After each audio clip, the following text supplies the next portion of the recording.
하나님의 말씀 구약성경 시편 144편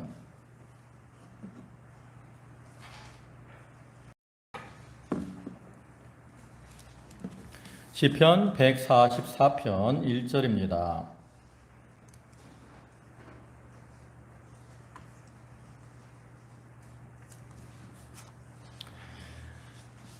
구약성경 페이지로는 905쪽 144편 1절부터 오늘 8절까지 말씀만 보시겠습니다.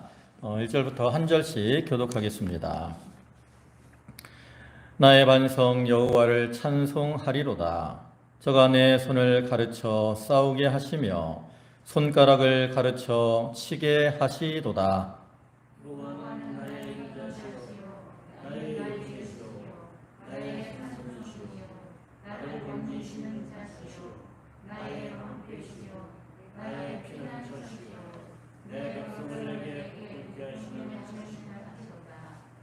여호와여, 사람이 무엇이간데 주께서 저를 알아주시며 인생이 무엇이간데 저를 생각하시나이까.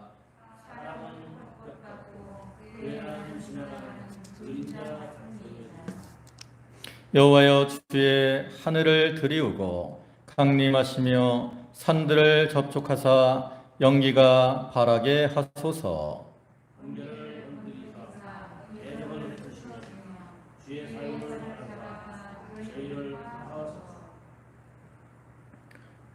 위에서부터 주의 손을 펴사 나를 큰 물과 이방인의 손에서 구하여 건지소서. 저희 입은 괴사를 말하며 그 오른손은 거짓의 오른손이니이다. 아멘. 여기 오늘 시편 144편 1절부터 8절까지 말씀을 보셨는데, 이 시편 144편은 그 앞에 나오는 20편과 21편과 역사적 배경을 같은 역사적 배경을 가지고 있는 것으로서 그 사무엘하 10장 1절부터 19절에 나타나고 있는 아람과 암몬 연합군과의 전쟁을 배경으로 하고 있습니다. 그래서 즉 다윗은 이 과거 전쟁 속에서 베풀어 주신 하나님의 은혜를 기억하며 찬송하는 가운데 현재의 전쟁에서도 하나님이 개입하셔서 승리로 이끌어 주시기를 간구하고 있는 거죠. 그런 의미에서 이 시는 하나님의 주권과 통치를 주제로 하고 있는 시라고 할 수 있습니다. 그리고 이 시의 내용으로 볼 때 앞에 이 동일한 역사적 배경을 가지고 있는 시들을 살펴보면 그 20편은 그 아람과 암몬과의 싸움에 이제 출정을 할 때 승리를 기원하는 출정시에 해당하고요. 그 다음에 21편은 아람과 암몬과의 전쟁에서 승리하고 하나님께 감사를 드리는 찬양의 내용이 나타나 있습니다. 그리고 여기 오늘 본시인 144편은 막 전쟁을 치르기 직전에 승리를 확신하며 지은 기도 시에 해당을 합니다. 이러한 배경을 가지고 있는 본시는 내용상으로 볼 때 전반부에서는 과거 주의 백성에게 임했던 하나님의 구원과 보호를 회상하면서 감사를 드리는 내용이 나타나 있고요. 중반부에서는 하나님께서 현재의 전쟁에 개입하셔서 주의 백성을 대적들로부터 구원해 주실 것을 간구하는 가운데 그 하나님의 은혜를 토대로 해서 하나님께 하나님의 위대하심을 찬양하는 그러한 다짐이 나타나 있습니다. 그리고 이제 마지막 후반부에서는 하나님의 구원하심을 확신한 다윗이 여호와 하나님을 섬기는 자들이 장차 누리게 될, 얻게 될 축복을 노래하고 있는데, 이것은 오늘날 우리 성도들이 장차 그리스도의 제 이름으로 이루어질 하나님의 나라에서 누릴 그 종말론적인 복을 예언적으로 보여주는 것이라고 할 수 있습니다. 그래서 이러한 본시는 우리 오고 오는 만 세대의 성도들에게 우리가 과거에 체험한 하나님의 은혜와 은총을 잊지 말고 그것을 늘 기억하며 살라는 거예요. 그리고 그러한 그 신앙 가운데서 이제 현재 언제 어디서 어떠한 그 시험이 닥쳐오더라도 하나님의 구원을 확신하고 그 다음에 더 나아가서는 미래의 축복된 삶을 소망하며 하나님을 찬양하는 삶을 살아야 될 것을 교훈을 하고 있습니다. 고린도후서 4장 16절부터의 말씀을 보면 그러므로 우리가 낙심하지 아니하노니 겉사람은 후패하나 우리의 속은 날로 새롭도다. 우리의 잠시 받는 환난에 경한 것이 지극히 크고 영원한 영광에 중한 것을 우리에게 이루게 함이니 우리의 돌아보는 것은 보이는 것이 아니요 보이지 않는 것이니 보이는 것은 잠깐이요 보이지 않는 것은 영원함이니라 그랬습니다. 이러한 고백처럼 우리가 현재 여러 가지 고난, 환난 이런 것들을 당하고 그로 인해 약해지는 경우도 있지만 그것은 잠시 당하는 경우이고 하나님께서 우리와 함께 하시며 은혜를 주시면 우리가 그것을 반드시 이기고 승리케 되며 또한 그를 통해서 존귀케 될 것을 보여주는 거예요. 그래서 우리도 그러한 확신 가운데 하나님을 의지하며 또 늘 하나님께 감사와 찬송을 돌려드리는 이러한 삶을 살아가야 되는 겁니다. 이러한 본문은 강해서로 보면 5대지로 나타납니다. 첫째 대지는 1절로 2절 방패와 피난처이신 하나님, 그 다음에 둘째 대지는 3절로 4절 인생을 생각해 주시는 하나님, 그 다음에 셋째 대지는 5절로 8절 대적을 심판해 주시는 하나님, 넷째 대지는 9절로 11절 성도를 구원해 주시는 하나님, 그 다음에 다섯째 대지는 여호와를 자기의 하나님으로 삼는 자의 보, 그래서 12절부터 15절까지 내용입니다. 1절부터 보시면 나의 반석 여호와를 찬송하리로다. 저가 내 손을 가르쳐 싸우게 하시며 손가락을 가르쳐 치게 하시도다. 여기서 다윗은 하나님을 나의 반석 여호와라고 말을 합니다. 우리가 성경에서 이 반석이라는 말은 견고함이나 또는 안전함, 또 영원히 지속되는 것, 이런 것들을 상징을 하죠. 그렇기 때문에 여기서 하나님이 반석이 되신다라는 말은 하나님께서 다윗을 안전하게 지켜주시는 피난처가 되심을 나타내는 거죠. 하나님은 우리의 만세 반석이 되셔서 성도들을 견고하게 지키시고 보호해 주십니다. 또한 이어서 다윗은 뭐라고 말을 합니까? 저가 내 손을 가르쳐 싸우게 하시며 손가락을 가르쳐 치게 하시도다. 이 말은 하나님께서 전쟁에 친히 이렇게 개입하셔서 다윗을 도우시고 일일이 지시하셔서 승리의 길을 걸어가게 해 주셨다라는 거예요. 여러분, 다윗이 원래 뭐 하던 사람입니까? 다윗은 원래 목동, 양을 치던 목동에 불과했어요. 근데 그러한 다윗이 이제 골리앗과의 싸움에서 이기게 되고 또 블레셋과의 전쟁에서도 이기고 또 아말렉과의 전쟁에서도 이기고 이스라엘 역사상 가장 많은 전쟁을 한 사람이 다윗이고 또 가장 많이 승리를 거둔 사람도 다윗이라고 할 수 있어요. 이렇게 미약한 목동에 불과했던 다윗이 이렇게 대적들을 물리치고 승리할 수 있었던 비결이 뭘까? 그것은 바로 하나님이 다윗과 함께 하시며 그를 도와주셨기 때문이라는 거죠. 그와 같이 아무리 미약한 그러한 자들일지라도 하나님이 함께 하시면 하나님이 그들에게 힘을 주시고 또 도우셔서 대적들을 물리치고 큰 일을 하게 하시는. 사실 다윗이 골리앗을 이긴 것도 지극히 큰 일입니다. 아무도 기대를 안 했어요. 다윗이 골리앗과 싸우러 나갈 때 그의 형도 다윗을 인정하지 않았고 사울왕도 이길 것이라고 기대 안 했다고. 외적으로 볼 때는 다윗과 골리앗은 너무나 많은 차이가 있거든요. 근데 누가 이겼습니까? 다윗이 이겼어요. 그 비결이 뭐예요? 만군의 여호와가 나와 함께 하시기 때문에, 하나님이 다윗과 함께 하셨기 때문에 다윗이 골리앗을 이긴 겁니다. 사사기 6장을 오면 이 기드온이라는 사사가 나오죠. 우리가 잘 아는 기드온 300명 용사. 근데 기드온이 하나님의 부르심을 받기 전에는 어땠느냐? 미디안 사람들을 두려워해가지고 타작을 하는데 어디서 했냐면 미디안 사람들이 이렇게 와서 볼까봐 포도즙 틀에서 몰래 타작을 했다고. 근데 그러한 기드온이었지만 이제 하나님의 부르심을 받아서 하나님과 함께 하니까 어떻게 됩니까? 300명을 거느리고 나가서 미디안 10만이 넘는 그러한 미디안 대군을 물리치잖아요. 기드온이 그렇게 이긴 게 자기 힘으로 이긴 겁니까? 하나님이 함께 하셨기 때문에 그런 거예요. 이와 같이 하나님이 함께 하시고 도와주시면 아무리 강한 그러한 대적이라도 다 물리칠 수 있다라는 거죠. 그래서 다윗은 과거에 이렇게 하나님이 자기와 함께 하셔서 그 대적들을 물리쳐 주신 것, 이것을 기억하면서 지금도 하나님께서 자기와 함께 하셔서 대적들을 이기게 해주실 것을 믿고 하나님께 찬양을 드리고 있는 거예요.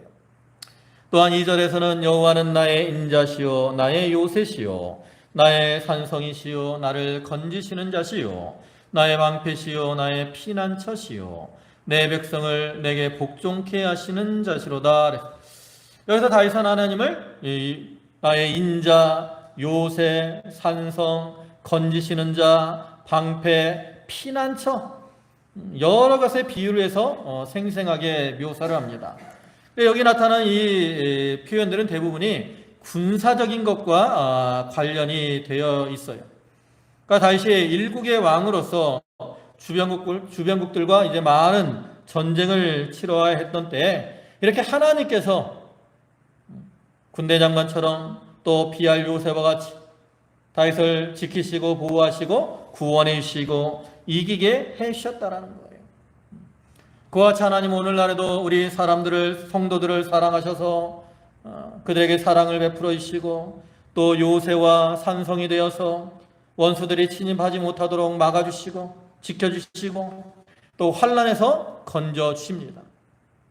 또한 방패가 되셔서 원수들의 화전을 막아주시고 피난처가 되어서 우리 성도들이 언제나 안식을 누리도록 해주시기도 하죠. 창세기 15장 1절로 오면 아브라함이 그돌라움의 4대 연합군과 전쟁을 이겼지만 마음에 두려움이 있었어요. 그때 하나님 뭐라고 말씀하시냐면 아브라함아 두려워 말라 나는 너의 방패요 지극히 큰 상급이니라 그랬어요. 하나님의 방패가 되어서 지켜주실 것이기 때문에 조금도 두려워하지 말라는 거죠. 그래서 오늘날에도 하나님은 이와 같이 우리에게도 요새가 되시고 산성이 되시고 건지시는 자가 되시고 또 방패와 피난처가 되십니다. 우리가 그러한 하나님을 의지하고 하나님께 피하면 그 안에서 평안과 또 위로와 안전함을 누릴 수가 있는 거예요. 또 이어서는 내 백성을 내게 복종케 하시는 자시로다. 이 말을 다른 말로 표현을 하면 민족들을 내게 복종케 하시는 자시다라는 그러한 의미도 가지고 있습니다. 그러니까 결국 하나님은 다윗을 이스라엘의 왕으로 세우셔서 이스라엘 백성들이 다윗에게 복종케 해 주셨을 뿐만 아니라 또한 이방 나라들을 정복하고 그들을 다스리게 해 주셨음을 나타내는 거예요. 우리가 생각을 할 때 백성들이 왕에게 복종하는 거 그거 당연한 거 아닌가 이렇게 생각을 할 수도 있지만 이 백성들이 왕에게 복종하는 것도 다 하나님의 주권과 섭리를 따라 되어지는 거라는 거죠. 하나님께서는 이 세상 나라의 지도자들을 세워서 그들을 통해서 백성들을 다스리게 하시고 백성들이 그들에게 복종케 하십니다. 또한 교회 안에서도 하나님께서 지도자들을 세우시고 성도들이 그 인도자에게 복종케 하셔서 하나님 나라를 이루어 나가는 일을 행하고 계시는 거예요. 그래서 오늘날 우리 성도들은 하나님께서 세우신 지도자들에게 복종해야 됩니다. 또한 그뿐만 아니라 내가 세상에서 영적 지도자가 되어서 그 영적 지도자로서의 역할을 잘 감당해 나가야 됩니다.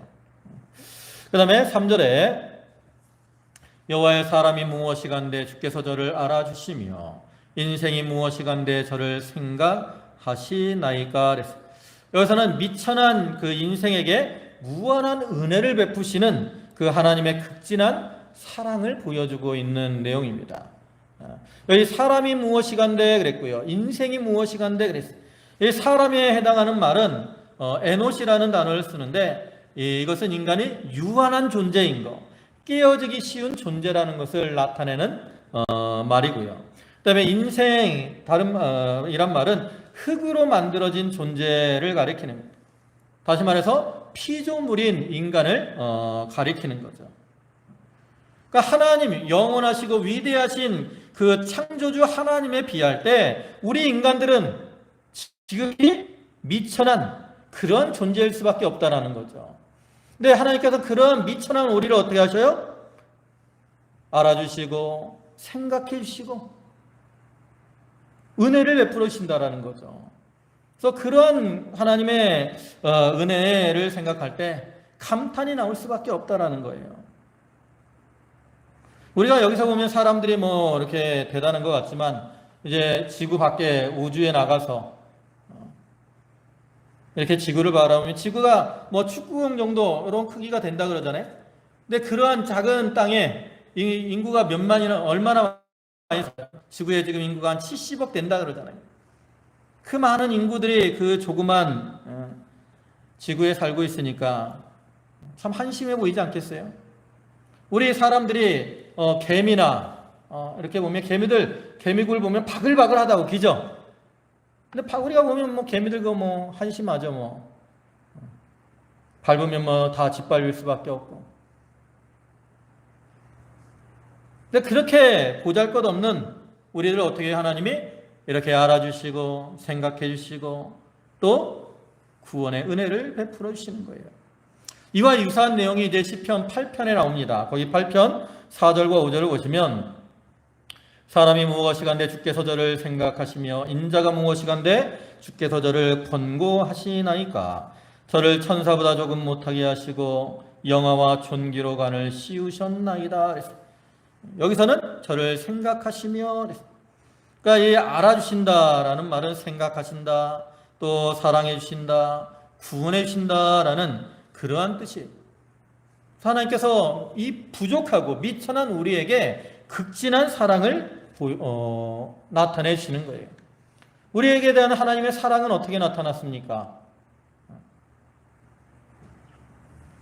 하나님께서 이처럼 우리를 생각하시고 사랑하시기 때문에 우리를 구원하시기 위해서 하나밖에 없는 독생자 아들을 세상에 보내셨어요. 그리고 예수 그리스도께서는 인간의 몸을 입으시고 세상에 오셔서 죄인된 우리를 구원하시기 위해서 십자가에 피 흘려 죽어주심으로 우리를 구원해 주셨다. 이러한 놀라운 사랑, 내가 과연 무엇이간데 이러한 하나님의 사랑을 받을 수 있을까? 우리가 이것을 생각할 때 참 하나님 앞에 감사를 드릴 수밖에 없는 거죠. 또 이어서 4절에서는 사람은 헛것 같고 그의 날은 지나가는 그림자 같으니이다. 여기서도 사람의 그 참 허무함에 대해서 말하잖아요. 헛것 같다 그랬어요. 여기 헛것 같다는 말은 한숨 같다라는 그러한 뜻으로서 인생의 허무함을 무상함을 노래하는 거죠.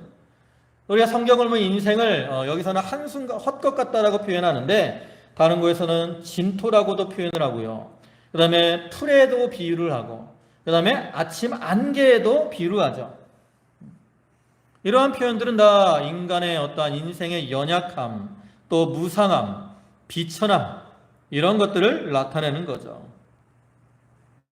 또한 그날은 지나가는 그림자 같다 그랬어요. 지나가는 그림자 같다는 것은 우리의 인생이 빨리 지나간다라는 거예요. 여기 그림자 이 말은 그늘 또는 망령이라는 것을 의미를 가지고 있어서 어떠한 실체가 아닌 허상적인 것을 나타내는 거예요. 그래서 우리가 이제 해가 이렇게 질 때가 되면 석양에 이제 그림자가 비칠 때 그림자가 아주 길게 비치잖아요. 그죠? 우리 사람의 그림자는 아침에 해 뜰 때하고 저녁에 해가 질 때 가장 깁니다. 근데 이제 해가 질 때 그림자가 길어서 뭐 대단해 보이지만 해가 딱 떨어져서 어둠이 오면 그림자는 어디로 가요? 없어져요. 순식간에 없어진다고. 그래서 우리의 인생의 날이 참 우리가 이 땅에 살면서 이렇게 대단한 것 같이 살아가지만 우리의 인생은 신속히 사라지는 거예요. 순식간에 지나가는 인생이라. 지금 모르지만 나중에 이제 나이 들어보면 언제 세월이 이렇게 빨리 갔는지 그러잖아요. 우리 연초에 시작하지만 벌써 이제 6월 30일, 6월의 마지막 날이라. 이제 올해 절반도 지나갔어. 내일부터 7월이라. 언제 이 시간이 지나갔는지 순식간이 지나갔다고. 그와 같이 인생은 참 순식간에 지나가는 인생이고 또 허망한 인생입니다. 그래서 전도서 1장 2절을 보면 그 솔로몬이 이렇게 고백을 하고 있어요. 전도자가 가로되 헛되고 헛되며 헛되고 헛되니 모든 것이 헛되도다. 이처럼 솔로몬은 이 세상 것에 몰두하는 인생의 허무함을 이렇게 노래를 하고 있다. 그래서 세상에 살아가는 우리의 인생은 그와 같이 허망한 인생일 수밖에 없어요. 그래서 이러한 허망한 인생인데 하나님은 우리를 그런 허망한 인생이라고 그냥 멸시하거나 내버려두지 않고 우리에게 지극한 관심과 사랑을 나타내 주셨다는 거죠. 우리는 사실 우리가 이 허망한 어떤 세상의 지렁이나 개미와 같이 지극히 보잘것없는 것에 대해서 우리가 관심 갖습니까? 어릴 때는 이제 호기심이 있어가지고 지렁이 같은 어떤 개미 같은 거 보면 어떻게 활동을 하나 보지만 나이가 들면 개미 있어도 뭐 그냥 그러려니 개미가 어떻게 하나 비가 오면 개미들 물에 빠져 죽으면 어떡하나 또 이렇게 햇빛이 나면 지렁이가 이렇게 나왔다가 말라 죽으면 어떡하나 우리가 거기에 관심 두세요? 별로 그렇게 관심 안 둔다고. 우리는 이 하찮은 것에 별로 관심 안 둬요. 그런데 하나님은 이 허찬한 사실 하나님 보기에는 우리가 개미나 지렁이 그보다도 못한 그런 존재들 아닙니까?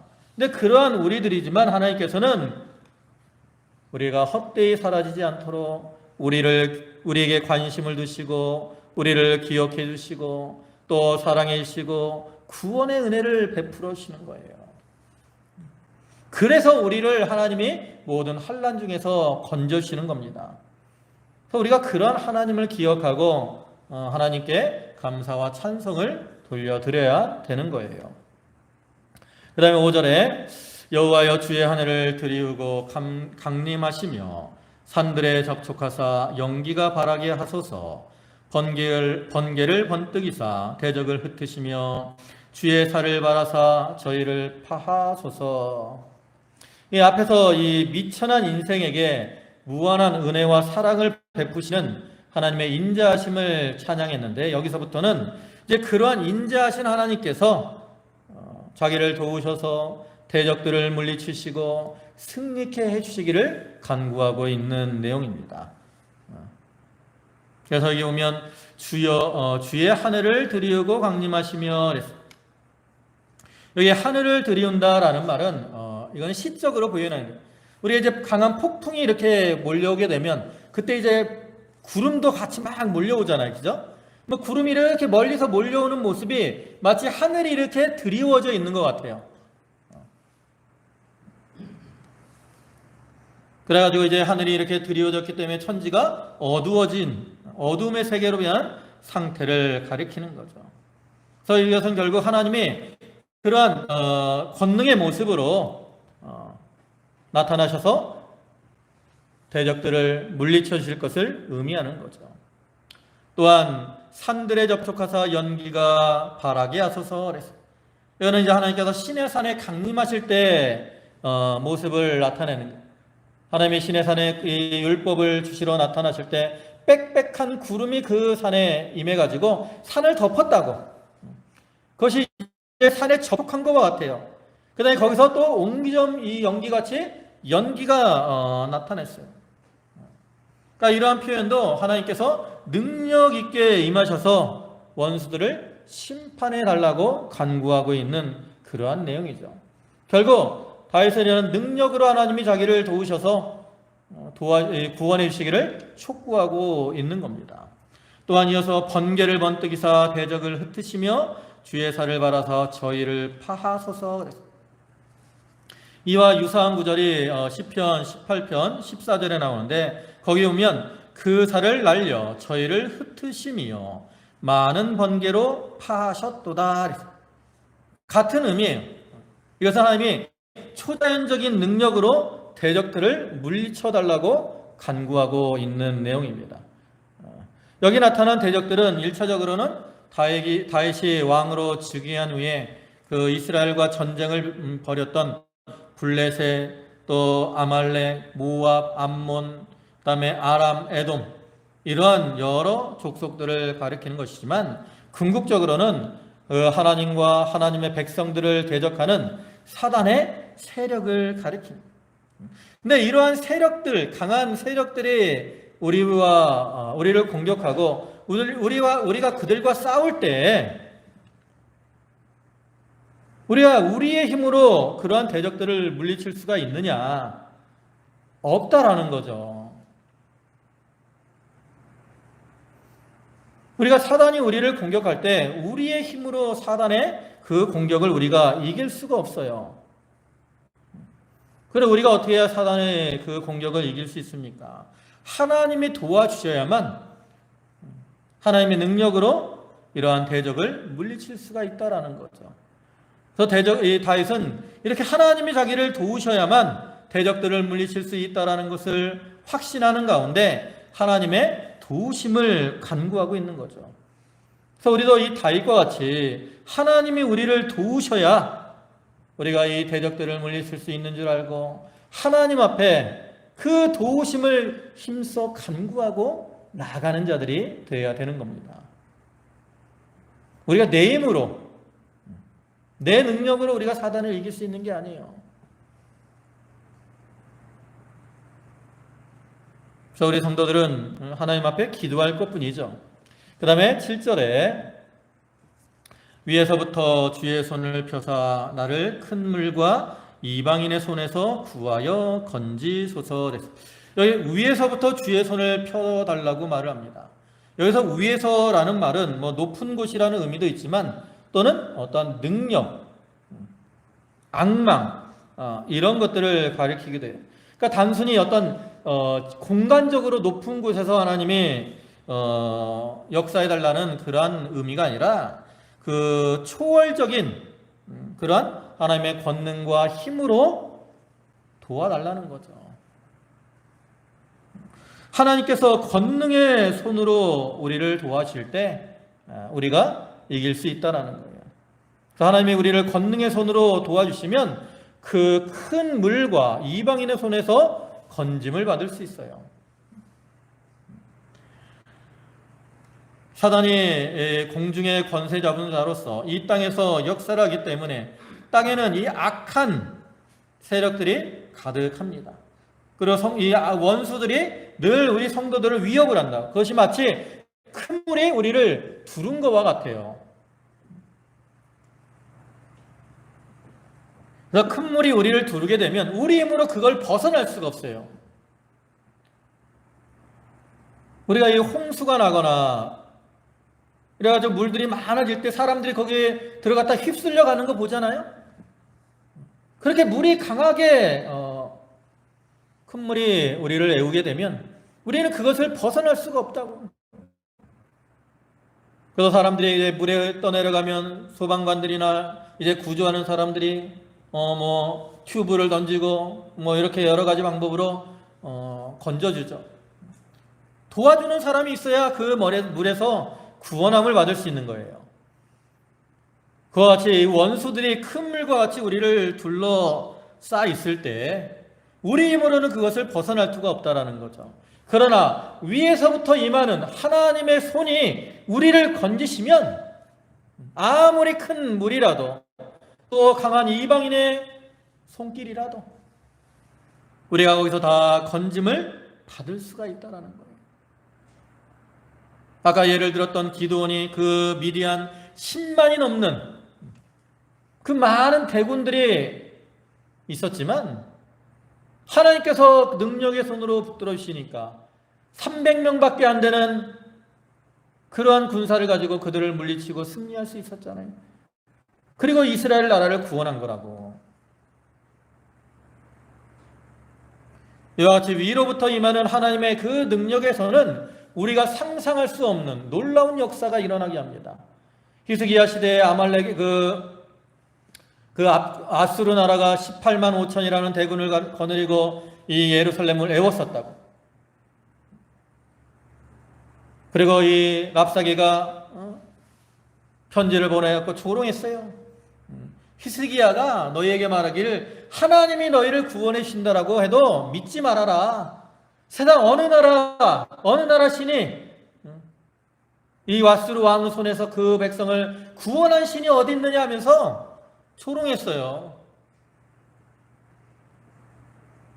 그렇지만 그때 하나님께서 주의 손으로 행하시니까 하루아침에 그 아수르 대군이 다 죽임을 당하잖아요.